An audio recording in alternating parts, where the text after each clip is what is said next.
In 2020, the United States created $3.3 trillion in new money, not over a decade, not over a year, in 3 months. By comparison, it took America 200 years to create its first $1 trillion. And nobody voted on it. Nobody approved it. 12 people in Washington decided, bang, and it happened. So the question is not whether the government can print money forever. The question is what happens when it does. Most people think of money printing as something that happens in desperate countries. Zimbabwe, Venezuela, Weimar Germany. Not here, not the United States. But the Federal Reserve has been creating money at a scale that would have seemed impossible 20 years ago. And the strange part? The dollar is still here. Still the world's reserve currency, still accepted everywhere on Earth. So either the textbooks are wrong about what happens when you print money, or something else is going on. The answer is both. First, let's be precise about what money printing actually means. The government does not literally run a printing press. Nobody loads paper into a machine and watches dollars come out. The modern process is almost entirely digital. Here is how it works. The Federal Reserve, those 12 people, decides to create money. They open a computer, they type a number, and that number appears in an account. That is it. No paper, no gold, no physical backing of any kind. Just a number that did not exist before and now does. The technical term for this is quantitative easing, but that phrase was invented specifically to make the process sound boring.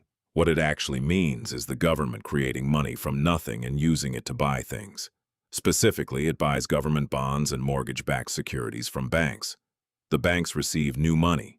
The government receives the bonds. And the total amount of money in the financial system goes up. This is how $3.3 trillion appeared in 2020, and $4 trillion more in 2021. Here is where the story gets interesting. Every economics textbook will tell you that printing money causes inflation. More money chasing the same amount of goods equals higher prices. That is the theory, and it is correct, eventually. But between 2008 and 2020, the Federal Reserve created trillions of dollars. And inflation stayed low. For 12 years. How? The answer is something called the velocity of money. Money only causes inflation when it is actually moving through the economy, when people spend it, when businesses invest it, when it circulates. After 2008, most of the new money the Fed created went to banks, and banks did not lend it out. They held it as reserves. The money existed on paper, but it was not moving. It was sitting. $1 trillion sitting in a vault does not raise the price of groceries. Only $1 trillion being spent does.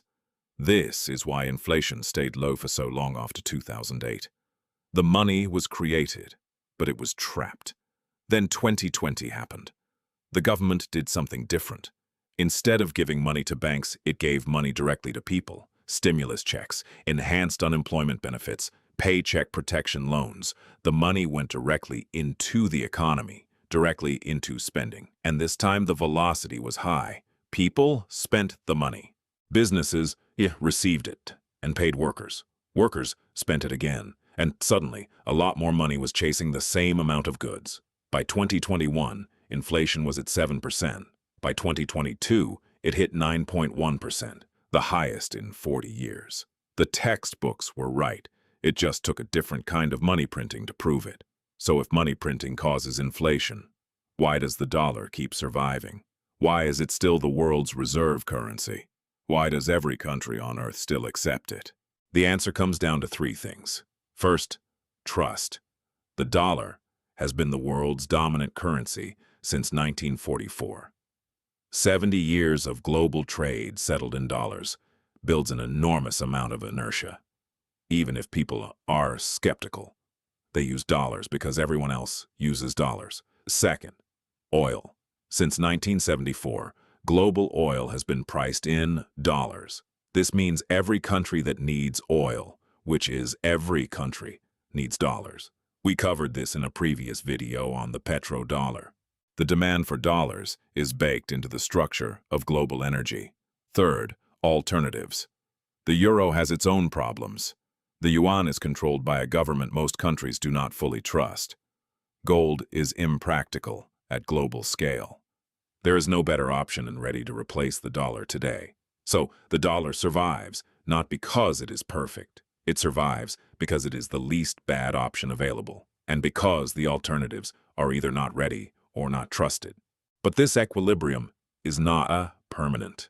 It is a position that requires constant maintenance. Here is the actual danger of printing money forever. It is not hyperinflation tomorrow. It is not the dollar collapsing next year. The real danger is slower and harder to see. Every time the government prints money, the existing money becomes worth slightly less. This is called monetary dilution. If there are $100 in existence and you add 10 more, each existing dollar is worth slightly less than before. The purchasing power of every dollar you hold quietly decreases. This is a tax, not a tax that appears on your paycheck, not a tax that Congress votes on. A silent tax that happens in the background while you sleep. And it hits hardest on people who hold cash, people who save, people who keep money in low-interest accounts. The wealthy have assets that rise with inflation. Stocks, real estate, commodities. These tend to keep pace with or outrun monetary expansion. But savings accounts earning 1%, while inflation runs at 4%.